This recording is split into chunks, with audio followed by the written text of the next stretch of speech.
and our private, Robert Loeffler. What you see in front of you is Gatling's 1862 6-barrel revolving Gatling gun. After my ordnance sergeant tells you a little bit about it, we're going to have General Sherman fire it off for you. So, Sergeant, take it away. This gun here was patented in November of 1862 by Dr. Richard Jordan Gatling. Made in a Cincinnati type foundry, Cincinnati, Ohio. Dr. Gatling was an inventor.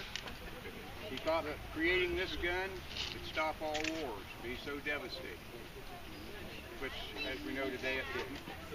Anyway, there was numerous multi-fire weapons.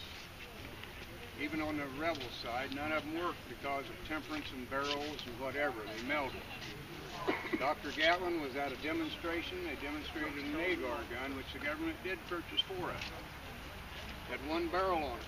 Same mechanism back here, only everything instead of spinning here was spinning in here. They had to change their barrels every 100 rounds because of the temperature and the metal. He figured if we had 6 barrels on a gun, by the time the 6th barrel comes back around to fire again, it's going to be cool. And he was correct. They had, this is the first practical multi-fire weapon. It is not a machine gun. You still have to turn a crank, just like pulling a trigger today on a weapon. It's a semi-automatic weapon. Fired at chambers. This was loaded, 60 grain of black powder. It's steel, 58 caliber mini ball, conical ball, and a musket primer on the back. You can see the gold in here now, that's a musket. There's a gravity feed down through the tube. Once it fired on number 1, it automatically released and fell into a trough. We got a bag under here, but it fell into a trough, a tray and a trough. They could reload them and use them over and over. The original tube was 40. It was made to be disposable.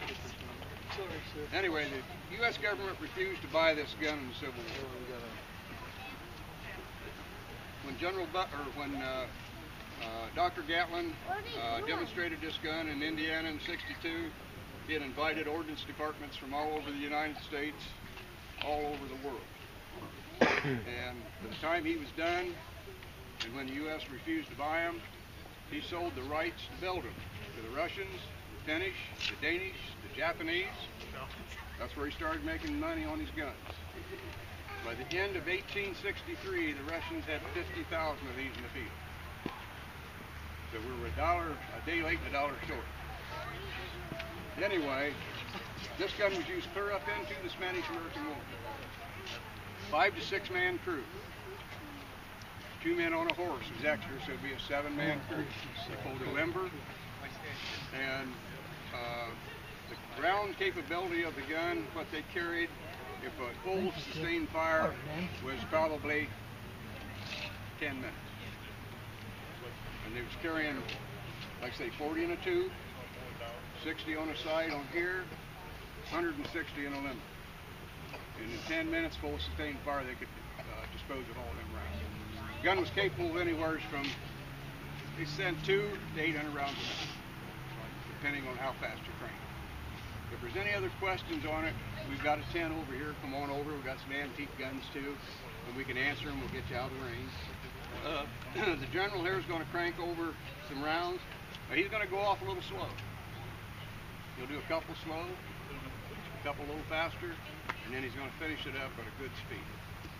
So you can see what the gun can do. It does not jam. If anybody wants one, contact us. Need your checks there. You can have one in 5 days.